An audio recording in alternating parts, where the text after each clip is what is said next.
Natural de Boston, Steve Callaghan, de 29 anos, está no meio da viagem de vela de seus sonhos. Lembro da primeira vez que saí para velejar. Adoro a sensação de velejar, de poder sair e viver uma aventura. Ele tinha navegado dos Estados Unidos até as Ilhas Canárias e agora está a caminho da jornada de volta de 5.600 quilômetros, de volta pelo Atlântico rumo ao Caribe. Testando. Eu achei que levaria no máximo um mês para chegar ao Caribe, mas eu conseguiria em algumas semanas. Para Steve, viajar é uma aventura e também uma forma de fuga. Minha vida estava uma bagunça. Meu casamento não tinha dado certo. Acabamos nos separando. E lá estava eu, pronto para uma nova fase.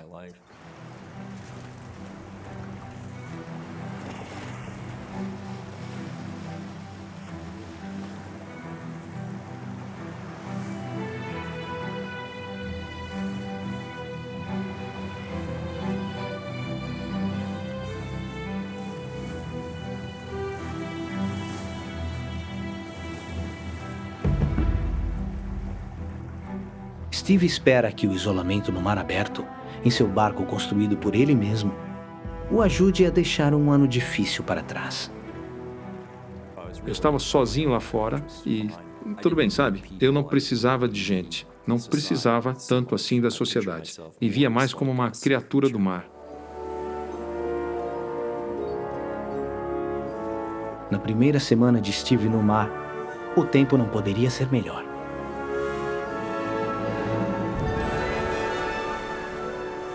Quando saí das Ilhas Canárias por uma semana, foi a navegação mais paradisíaca da minha vida. Tudo era simplesmente lindo. Eu ouvia meu rádio e batucava no barco como um tambor. Tinha toda uma rotina de exercícios no barco. Eu estava simplesmente, completamente à vontade lá.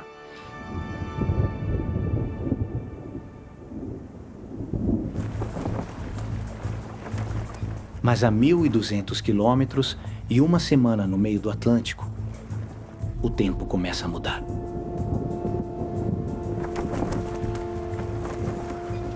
O clima começou a ficar feio. Eu devia estar a uns 65 quilômetros por hora. E as ondas começaram a aumentar. Para um marinheiro experiente como Steve, não é nada fora do comum. Já vi tempos bem piores, de verdade.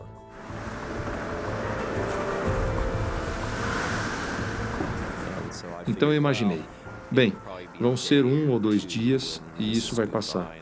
Eu não estava preocupado, estava tudo bem.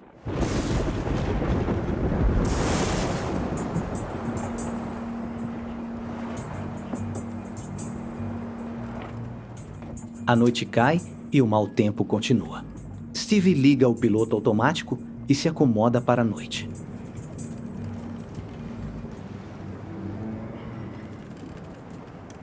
As pessoas pensam que velejar é uma atividade muito tranquila. Não é.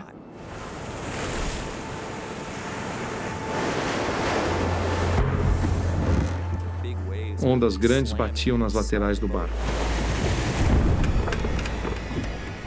A gente sente essa movimentação brusca, mas eu ainda consegui me deitar. Estava quase dormindo.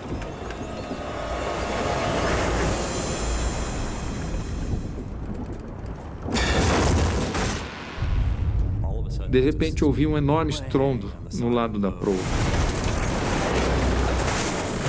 E aí veio uma enxurrada de água em cima de tudo logo em seguida. Steve não tem ideia do que atingiu, mas o casco do barco foi dilacerado.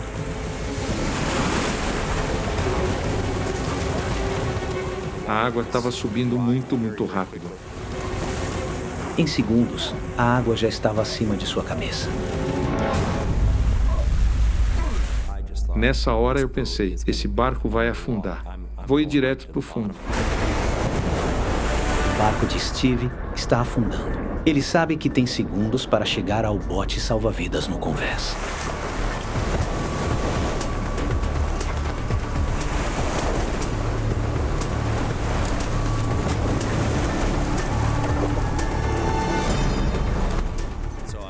puxava a corda, mas ela ficava saindo. Nada. Vai! Nada funcionava. Vamos lá!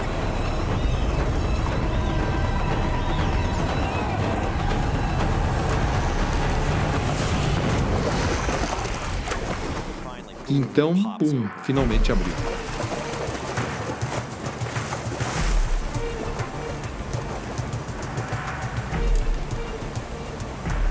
Steve chega em segurança. Mas justo quando está prestes a se soltar, um pensamento aterrorizante o atinge. Só com o equipamento que estava no bote, eu não ia durar muito tempo. Tudo o que ele precisa para ter qualquer chance de sobrevivência está guardado bem no fundo do barco inundado.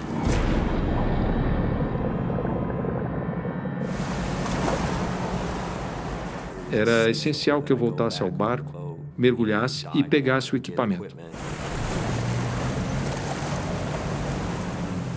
Mesmo percebendo que o barco poderia afundar nas ondas a qualquer instante.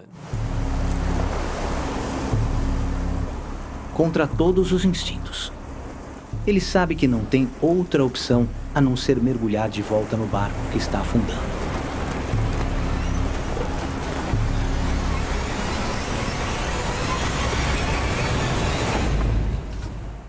Estava tudo escuro lá dentro. Não conseguia ver nada direito. Pude sentir o baque do impacto. Estava amarrado. Comecei a cortar.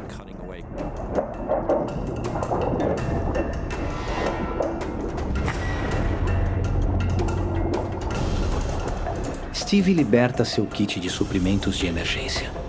Mas assim que chega à escotilha de saída, A escotilha bateu e fechou. O barco estava coberto de água. Eu estava afundando. Pensei que era o fim. Se eu não saísse de lá naquele momento, eu com certeza iria morrer. Eu tinha 100% de certeza disso.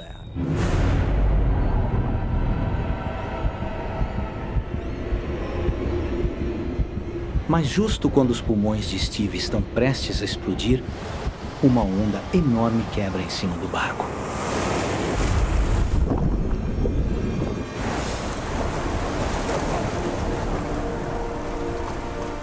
De repente, o ar estava de volta. Aquilo foi um alívio imenso.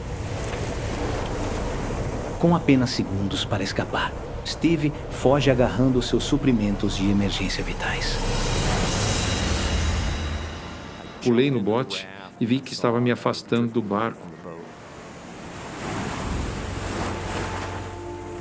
Steve só podia assistir, enquanto se afastava não apenas do seu barco, mas também de seu sonho.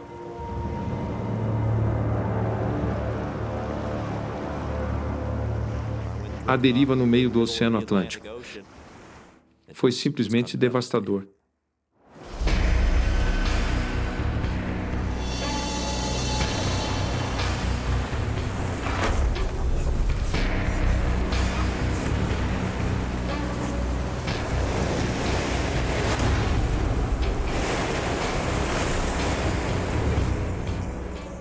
Naquela primeira noite, o vento soprou forte. Estava muito frio, estava muito molhado e foi tudo muito assustador. Eu estava tremendo muito, com medo de morrer de hipotermia. Talvez eu não aguentasse até de manhã.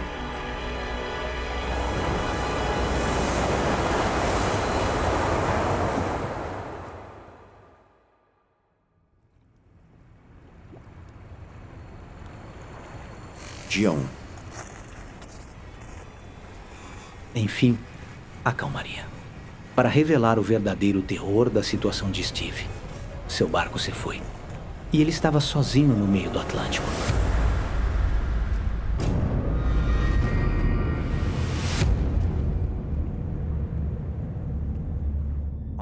Eu estava muito longe de qualquer pessoa em uma parte muito vazia do oceano.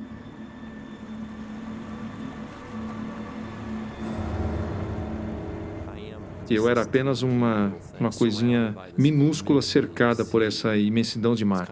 Era meio que avassalador. Steve não tem meios de comunicação e sabe que ninguém estará procurando por ele. Avisei o pessoal em casa. Dei uma previsão de 5 a 6 semanas saindo das Ilhas Canárias, sabe? Para não se preocuparem comigo se eu não aparecesse.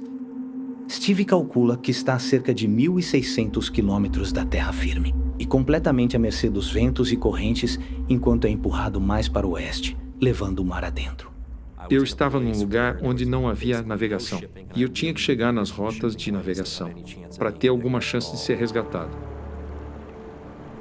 Steve estima que as rotas marítimas estão 560 quilômetros a oeste, mas mesmo assim, os ventos ainda o empurram na mesma direção. Levará pelo menos 2 semanas para ele chegar lá. E ele só tem um pequeno suprimento de água potável de emergência.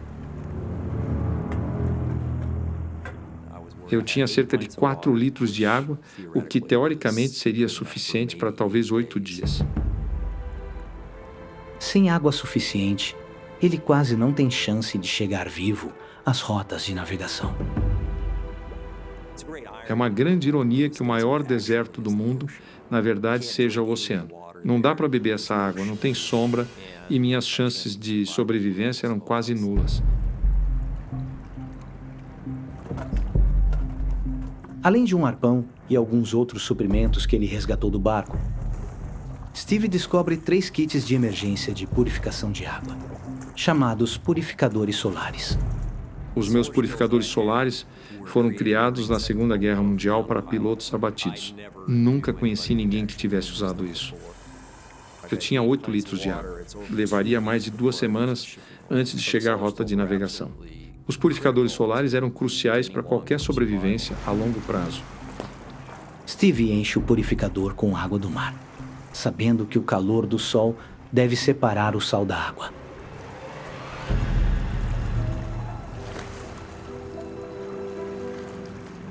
Eu teria em meia hora um saco inteiro de água.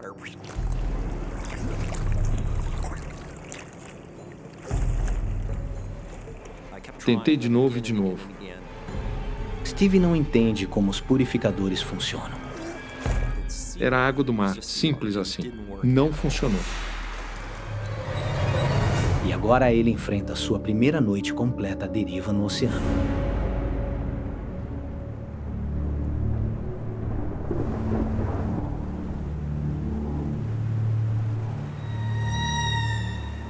Eu estava desesperadamente solitário. Não tinha nada naquilo tudo que não fosse uma experiência infernal. Steve sabe que é essencial resolver o problema da água potável, e a tempestade lhe dá uma ideia. Eu sabia que a maioria dos sobreviventes coletava a água da chuva. Se Steve conseguir usar o todo do bote para coletar água da chuva, ele pode ter encontrado uma solução.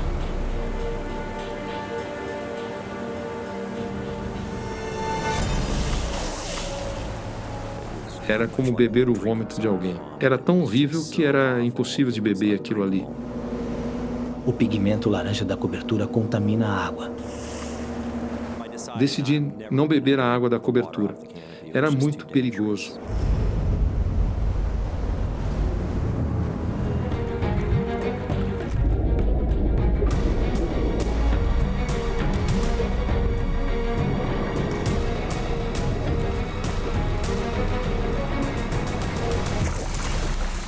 Cravei a lança no dourado do mar. Mas quando pensei que peguei um peixe, passou direto e o dourado do mar simplesmente rompeu a ponta do arpão. E o dourado do mar virou e rolou para debaixo do bote. Foi um daqueles momentos que o coração sobe na boca. Foi um som horrível. Era como se todas as bolhas estivessem saindo de uma vez. Foi um absurdo como o bote murchou rápido. O peixe empalado furou o bote salva-vidas. Steve agora está afundando no oceano. E eu sabia que estava com um problema muito grave.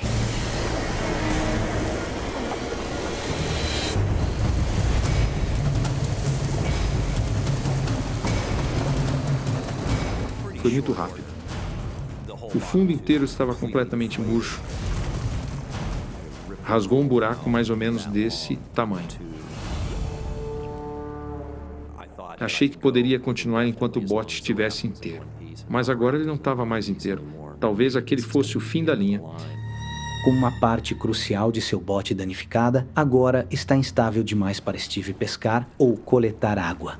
Era como se eu estivesse caminhando em areia movediça de borracha. Além disso, não estava indo muito rápido com o vento, então eu não iria sobreviver se não encontrasse uma solução.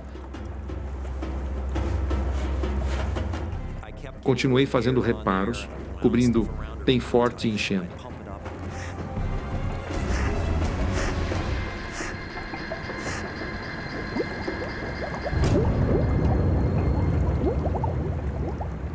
Eu continuei tentando repetidamente, dia após dia.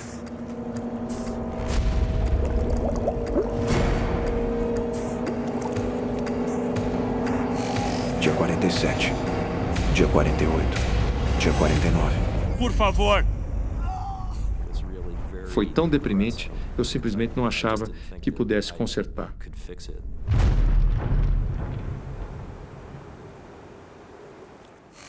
Steve sabe que o bote furado é um desastre. Está indo mais devagar. Ele gastava calorias preciosas tentando encher, mas o problema agora era ainda maior. Comecei a consumir tanto a água quanto o peixe que estava pendurado para secar. Eu não consegui renovar esse estoque enquanto o fundo estava murchando. Acredito que eu não teria durado muito tempo mais antes de morrer.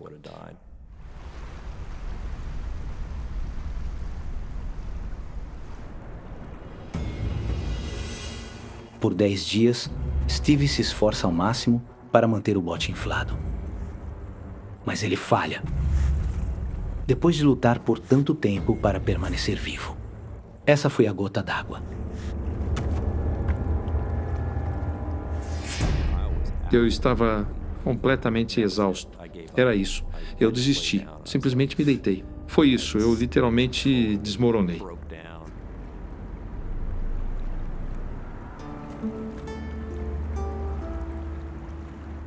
Eu ia morrer sozinho no meio do oceano, sem nunca ter tido sucesso nenhum na vida. Só um casamento fracassado, relacionamentos. Nunca tinha me dedicado o suficiente a ninguém. Eu simplesmente desperdicei minha vida. Fome, sede e nenhuma esperança. Steve sente que a morte agora é uma certeza.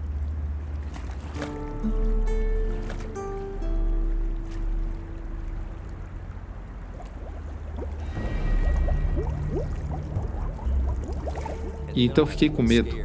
O que senti foi muito real. Eu estaria morto em questão de horas se não me mexesse. Eu precisava reagir. Em um ato final de desespero, Steve procura por qualquer coisa que possa salvar sua vida. E aí algo aconteceu e fez sentido. E eu pensei, é isso, o garfo. Steve espera que um garfo possa ser forte o suficiente para fixar um remendo no bote.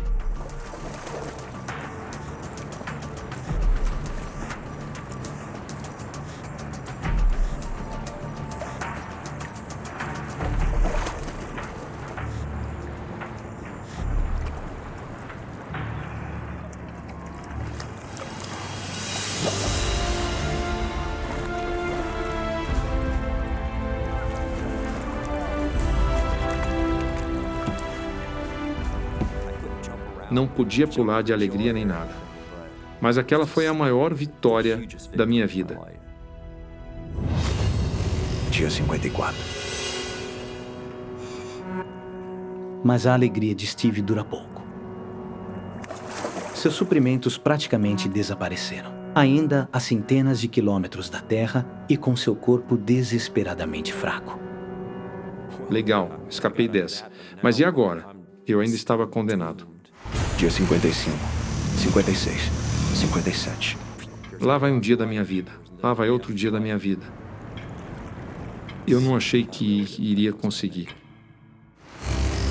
Dia 60.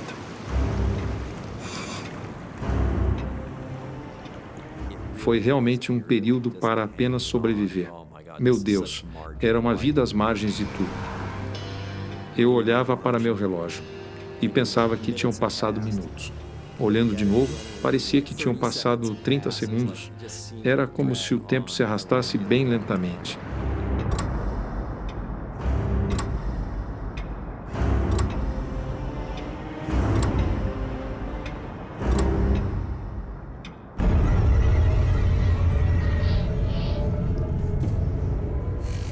Dia 66.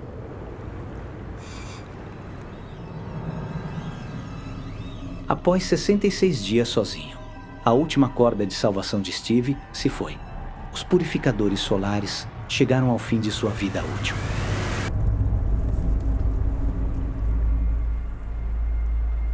O tecido no fundo estava podre. Estava completamente inutilizável. Não tinha conserto. Seu único meio de produzir água potável agora se foi. Aquele era realmente o fim. Não tinha mais esperança. Estava acabando.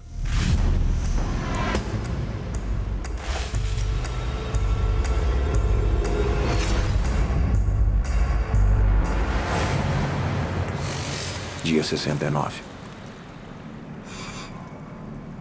Steve agora só tem 3 latas de água de emergência restantes. E os níveis tóxicos de sal no seu corpo estão levando sua sanidade ao limite.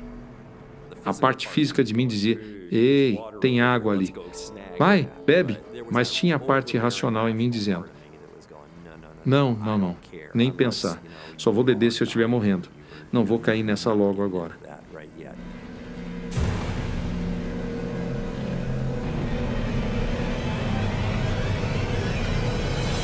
Era a visão do paraíso de quem estava no inferno.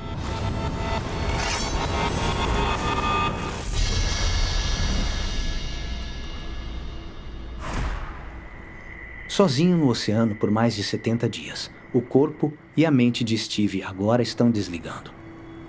Sua única esperança é chegar à Terra. Eu esperava ver as ilhas, sabe? Dias e dias lá atrás. Dia 73. Dia 74.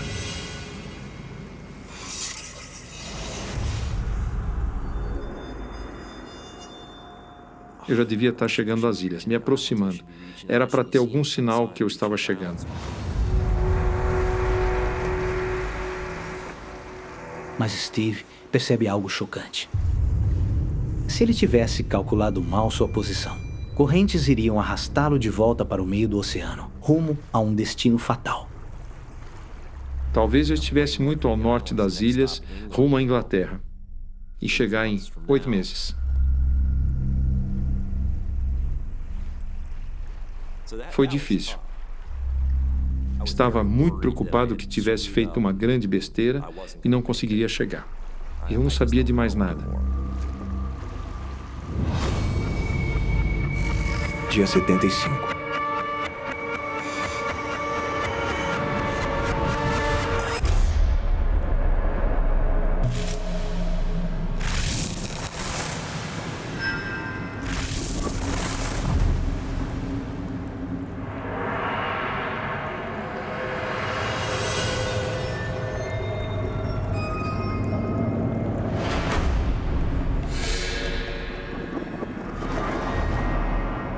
Talvez eu estivesse morto. Nunca morri antes. Talvez seja assim que é, e isso é o que mereço pela vida desleixada que levei.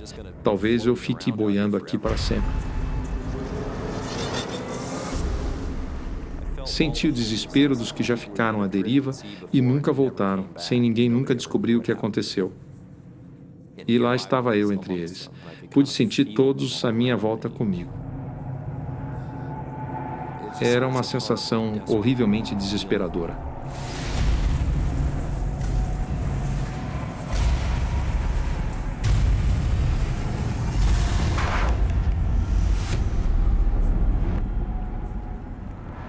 Estava acabado. Eu estava exausto. Não tinha mais nada a oferecer.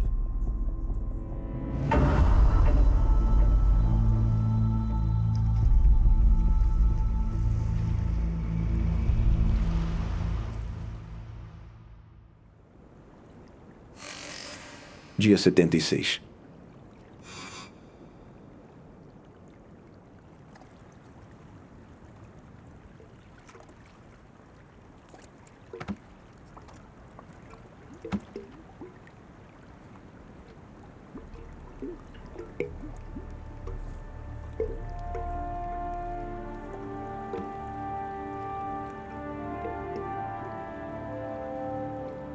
E do nada, um monte de caixas, garrafas, plásticos. Para mim, aquele foi o primeiro sinal de mudança. Eu veria algo.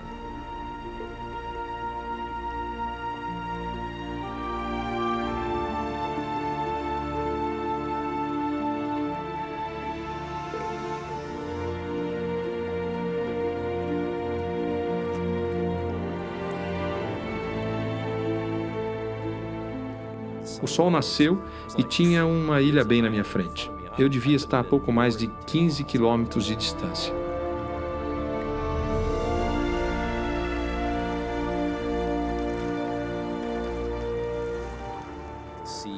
Ver o verde da ilha foi tão incrível. Foi tão intenso, sabe? Tão bonito.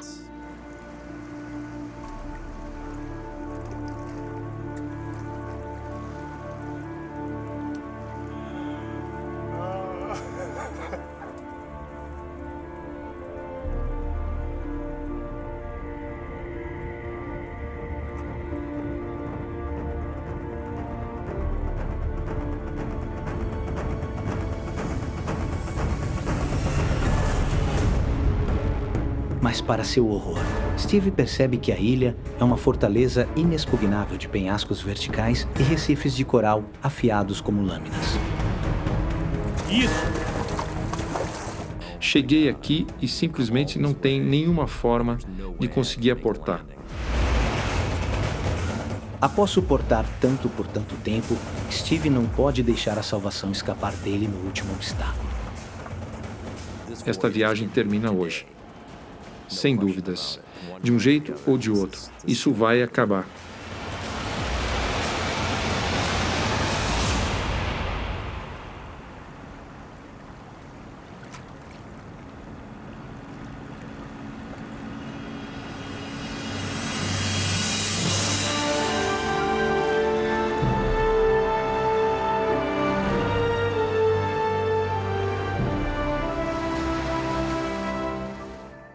Minha nossa, tem alguém. Tem mesmo alguém ali. Não conseguia acreditar que realmente tinha gente ali.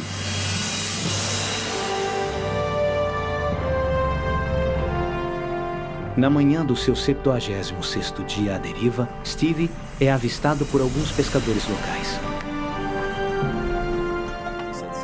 Ele perguntou o que eu estava fazendo ali. E eu respondi que não estava ali só para bronzear, sabe?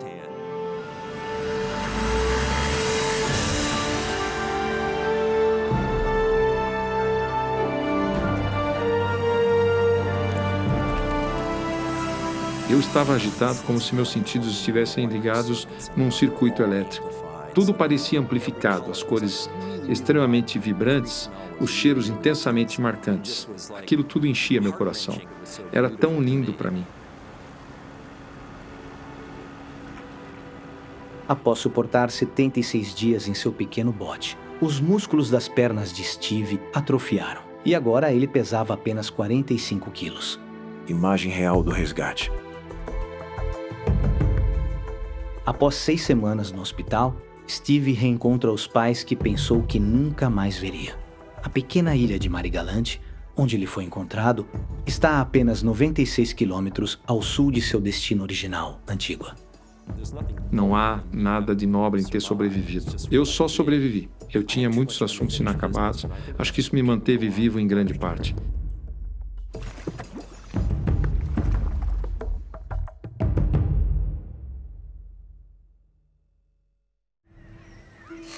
São José, Costa Rica.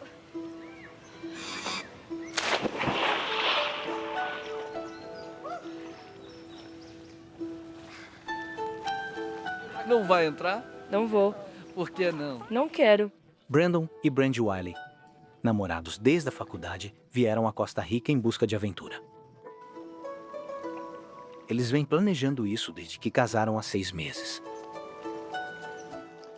Conheci a Brand na 7ª série e ela acabou se mudando para outra escola. Depois nos reencontramos na faculdade e começamos a namorar. Oi, 2 sucos de laranja? Ele era muito aventureiro e também era muito independente. Acho que o que me atraiu nele foi esse lado meio aventureiro. De certa forma, ele me tirou da zona de conforto. Aqui mesmo. Muito obrigada. Basicamente, a gente vendeu tudo que tinha e decidiu ficar só viajando.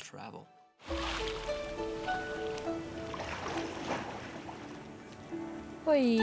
Pra onde vamos? Acho que o que era mais atraente para a gente era o elemento surpresa. O fato de poder simplesmente organizar alguns itens básicos, uma quantia X de dinheiro e partir. Aeroporto de São José, 10 da manhã. A aventura começa com um voo de 160 quilômetros até uma pequena vila na divisa do Parque Nacional Corcovado. Divirtam-se. Valeu.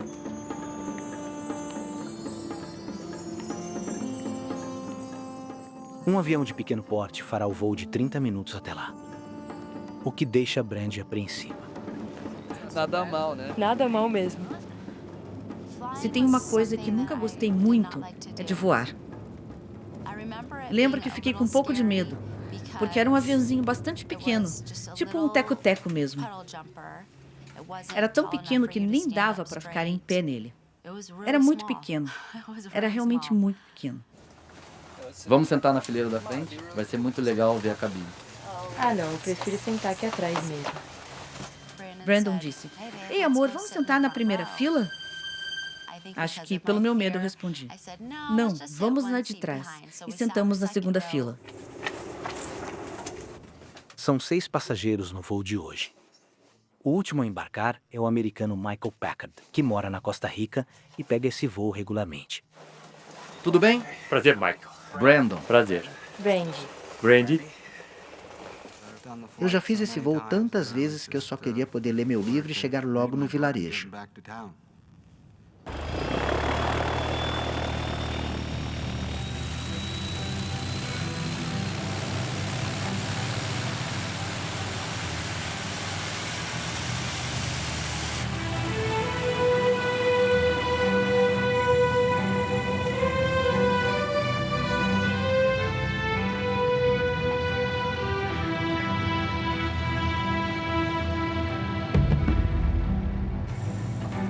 Para mim, a decolagem dá bastante medo. Vai ficar tudo bem. Eu sei. Lembro de me concentrar apenas em ficar parada, me acalmar e respirar fundo.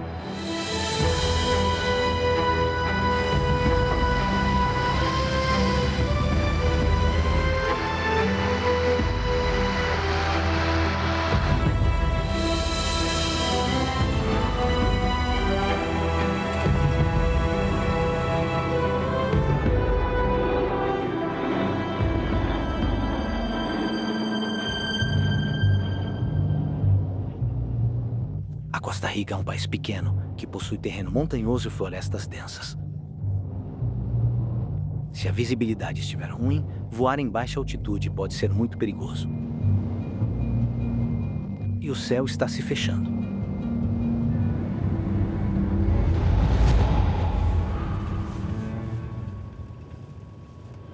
Quando vejo o tempo fechado pela janela, fico meio assustada.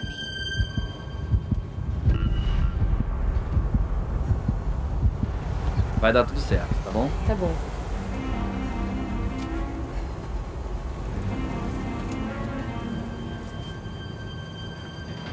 Eu particularmente não gosto muito de voar por ali. Às vezes é bastante turbulento. São aviões muito pequenos. Mas neste voo, Michael percebe algo estranho.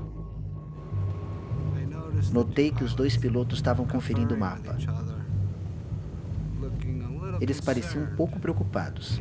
Percebi que eles estavam verificando as coordenadas nos mapas e tentando identificar nossa posição. Eles estavam perdidos.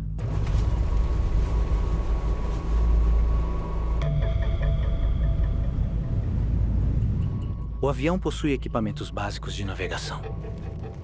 Mas os pilotos estão tendo que olhar cartas e mapas para localizarem o destino final. Torre de controle. Mas agora, o tempo está muito fechado e sem visibilidade. Eles não sabem que já estão fora da rota e em direção ao monte.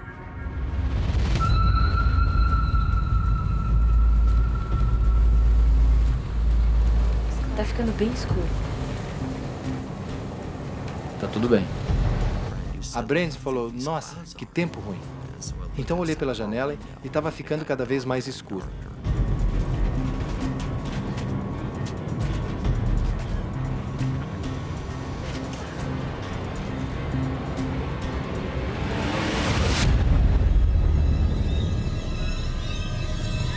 Oh, meu Deus!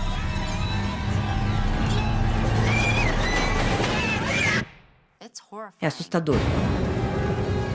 O meu maior medo estava se tornando realidade. O que passa pela cabeça é o fato de que você não vai sobreviver.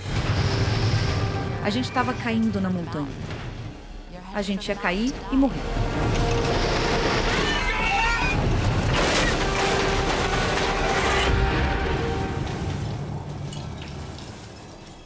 Eu lembro de pensar, a gente não está mais voando.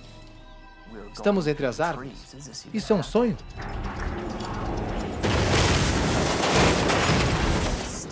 Senti um frio na barriga. Me deu um branco.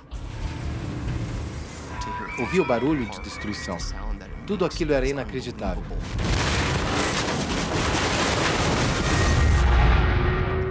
Meu primeiro pensamento foi: não vou sair dessa.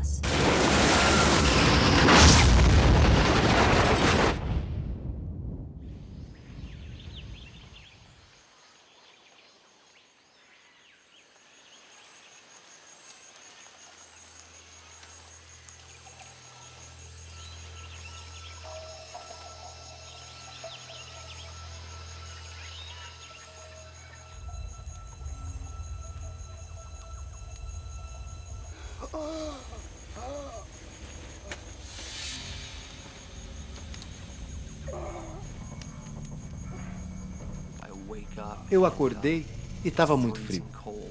Eu também notei que estava inteiro encharcado com o combustível do avião. Eu estava em um avião, eu estava de férias. De repente, me vejo um buraco escuro. Eu não consigo mexer minhas pernas e tem sangue por todos os lados.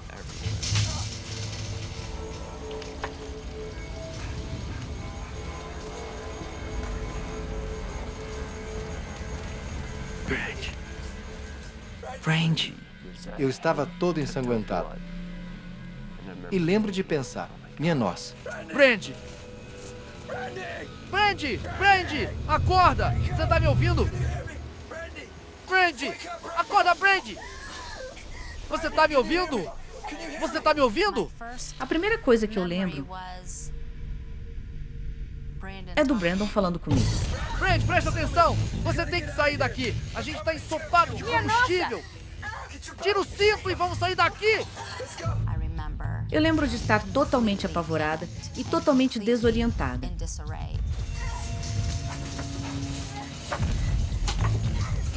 Corre! Sai do avião!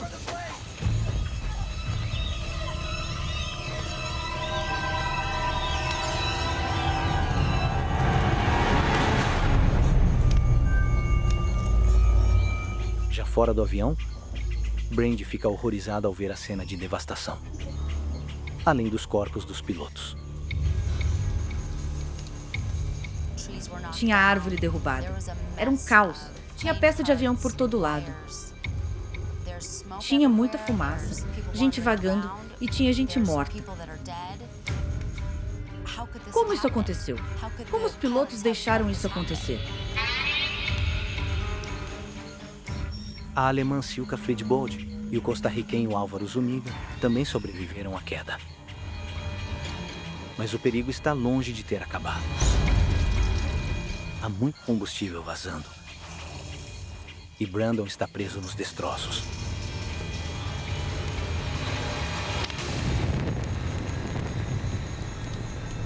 Brandon! avião! Tá pegando fogo! Eu só lembro de ter algo prendendo minhas pernas. Brandon está preso sob o corpo de um passageiro morto. O costa-riquenho Adolfo Strasburg. Vai logo, Brandon! Eu não consigo sair do avião! Sai de perto do avião! Rápido!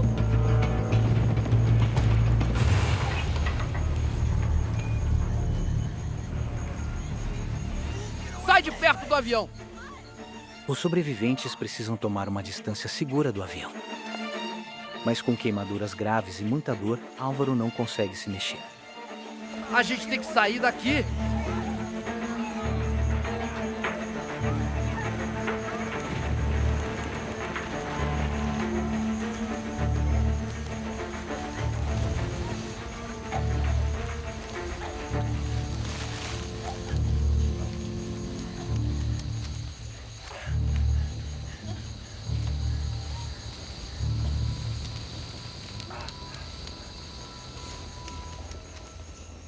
Agora, podendo ver a extensão do acidente, Brandon e Brandy percebem a sorte que tiveram em sobreviver. As asas foram arrancadas e a fuselagem do avião estava virada de cabeça para baixo bem na frente do nosso assento. O avião estava todo destroçado. Na fileira da frente, Prefiro sentar na fileira de trás.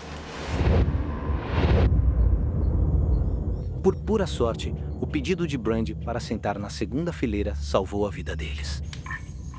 Só lembro de pensar. Não acredito que estamos vivos. Isso não tem explicação. Se alguém tivesse sentado na primeira fila, não teria sobrevivido. Era pra gente ter morrido. Não tenho dúvida disso. Acho que não era a nossa hora. Amor, Brandon está ferido e coberto de sangue. Como enfermeira formada, Brandy instintivamente começa a agir. Minha esposa estudou enfermagem. Era natural que ela soubesse o que tinha que ser feito. Ele tinha quebrado os ossos ao redor do olho e o rosto estava inchado. Ele também tem cortes profundos no braço, que sangram muito. tá bem. Tá tudo bem. Silka não está muito machucada, mas parece em choque pela morte de seu amigo Adolfo. Tá tudo bem, sou enfermeira, tá bom? Qual é o seu nome? Silka. A Silka não estava nada bem. Ela estava muito abalada psicologicamente. Ela ficou consciente o tempo todo e viu todo o acidente acontecer. Eu vi tudo.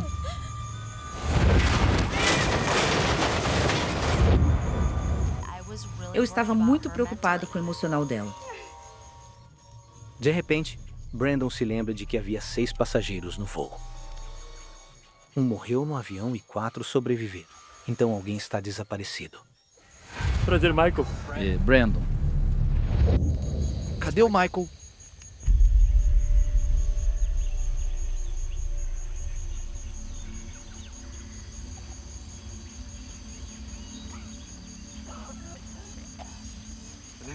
A primeira coisa que lembro é que acordei deitado de barriga para cima, olhando para o céu e para as árvores.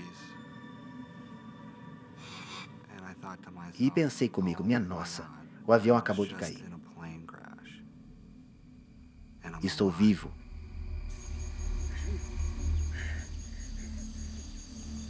Lembro de tentar entender onde eu estava e onde o avião estava. Porque não via nada ao meu redor, só as árvores.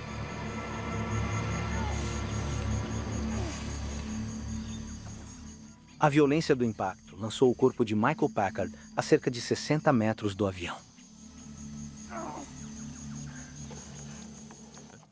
A adrenalina corre em suas veias. Ele ainda não sabe a gravidade dos seus ferimentos. Eu estava em choque, então eu não sentia nenhuma dor até ali.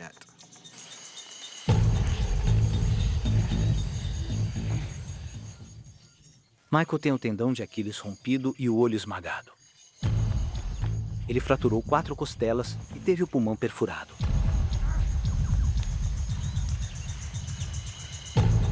Ele teve sorte de não ter morrido. E precisará de mais sorte ainda para continuar com vida. Michael! Michael! De repente ouvi vozes Michael! e comecei a fazer o máximo para ir em direção às vozes. Michael!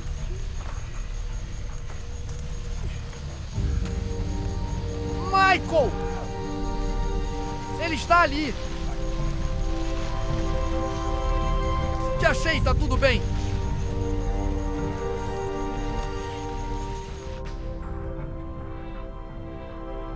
Fiquei feliz em saber que não estava sozinho. Porque eu sabia que não ia ser fácil. Sou enfermeira.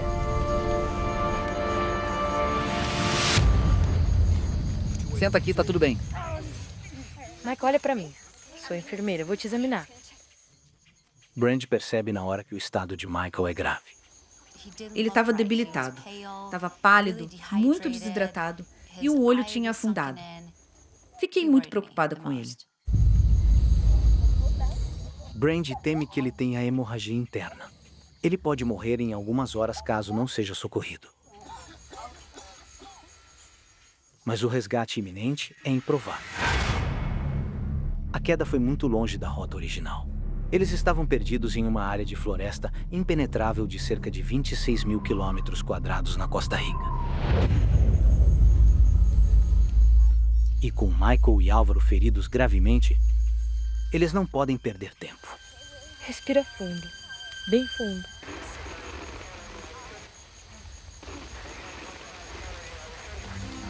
Escutem.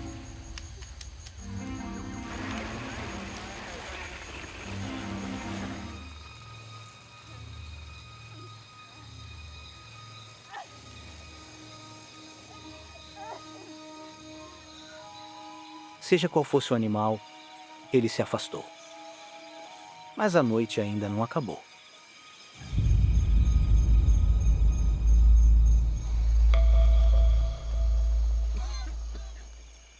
Michael está cada vez mais fraco. E Brandon tenta a todo custo mantê-lo consciente.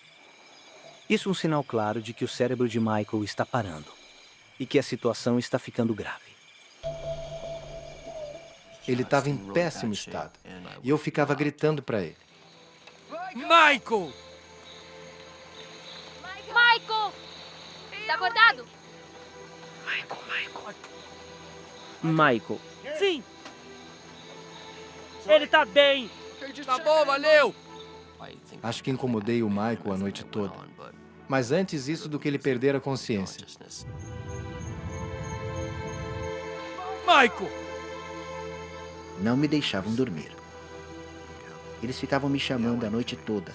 Michael, tá acordado? Michael, gritavam meu nome a noite toda. Michael! Sabia que era pro meu bem, mas não aguentava mais ouvir aquilo. Aquilo estava me enlouquecendo. Só queria poder dormir. 18 horas desde o acidente. Vou levantar.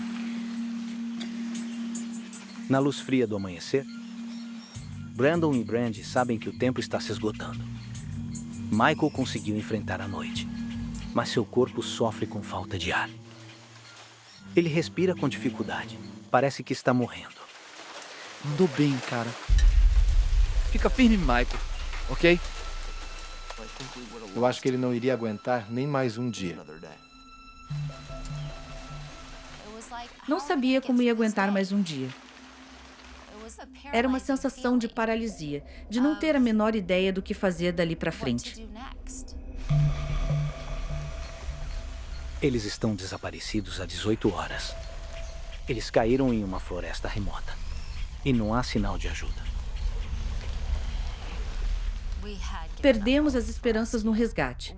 A gente pensou, nossa vida depende da gente mesmo e ninguém mais. Então, Não dá mais pra ficar aqui. A gente tá no topo da montanha. Lá embaixo tem um vale. A gente pode tentar descer e procurar por um rio pra seguir. Ao saírem, eles correm o risco de se perder e não conseguirem voltar. Mas eles precisam agir. Brandon sabe que Michael não aguentará por muito mais tempo. Ser obrigado a tomar decisões que vão determinar se você vai sobreviver ou não é algo que eu não desejo a ninguém.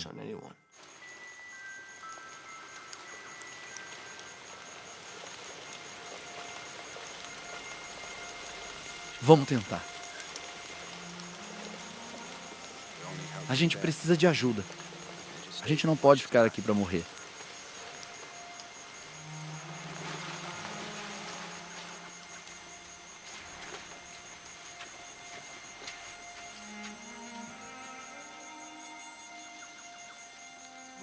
Não tinha outra escolha. A gente tinha que ter atitude e se arriscar. Ou então morrer ali mesmo. Michael, a gente vai sair e procurar ajuda, tá bom? Michael teme que ele e Álvaro morrerão, caso sejam deixados para trás. Não. Ele ficava repetindo, não deixa a gente aqui. Não queria ser deixado ali. Achava que se eles se perdessem, eles não iam conseguir retornar.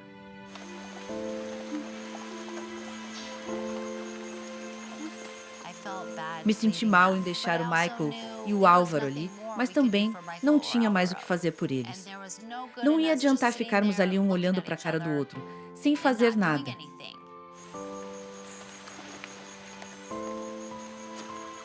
Poderia dar certo, ou poderia ser um desastre completo.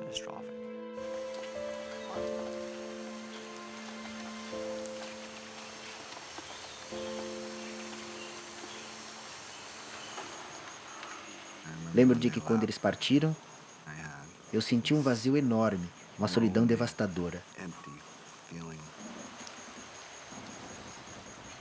Parte do grupo partiu em busca de resgate, deixando Michael e Álvaro para trás. Eu não tinha como cuidar de mim mesmo, e Álvaro também estava na mesma situação.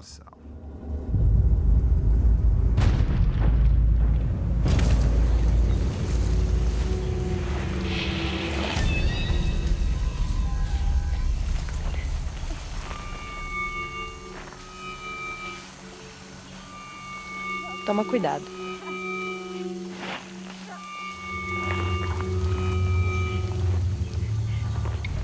Poucos minutos após deixarem o local do acidente, eles percebem que a tarefa não será fácil. Feridos, com fome e com sede, eles vagam sem direção em um dos ambientes mais desafiadores do planeta. Eu suava de calor. Estava irritado pela privação de sono e tinha dificuldade para andar. Brandon, tá tudo bem? Tudo bem. Além de estarmos escorregando ladeira abaixo, tinham os espinhos gigantes nos arbustos, de uns 6 ou 7 centímetros.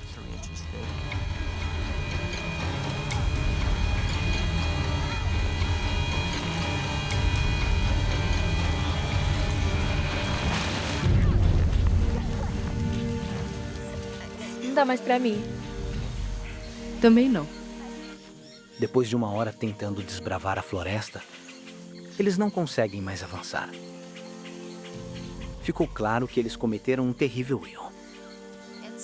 É uma sensação horrível quando você sabe que tomou a decisão errada e não há nada que se possa fazer sobre isso. Eles estão perdidos. Eles não conseguem seguir em frente e não sabem como voltar. A situação complicou bastante. Isso pode não acabar bem.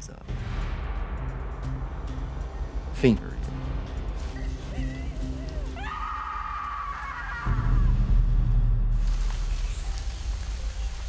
22 horas desde o acidente.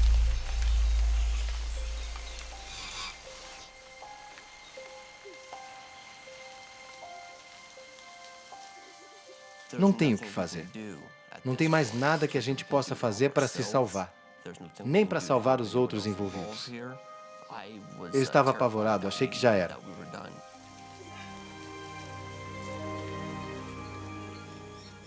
Eles sobreviveram a um terrível acidente. Mas perdidos, sozinhos e indefesos. É na selva que podem morrer. Eu desisti. Estávamos feridos, exaustos, sem saber para onde ir. Não tinha mais esperança.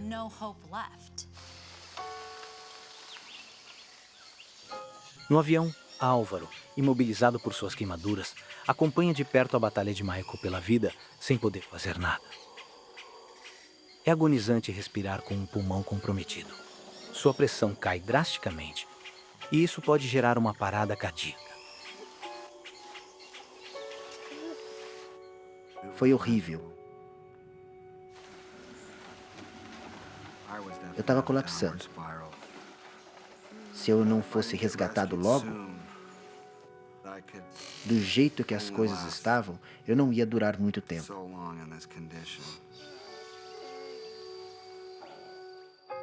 Michael já não acredita mais no resgate e se entrega à morte na selva.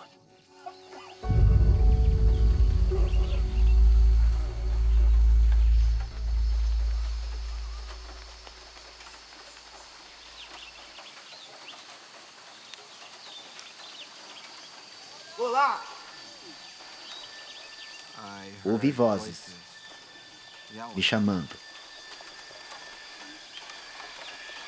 Olá! E de repente, um homem aparece na floresta.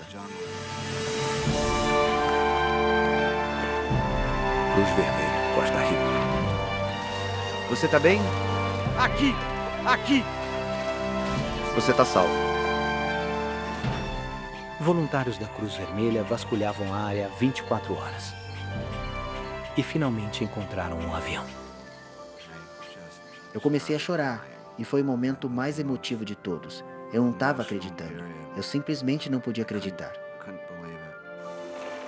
O que foi isso? Os outros sobreviventes, acreditando que nunca mais seriam encontrados, contaram com um milagre. Olá! Estamos aqui!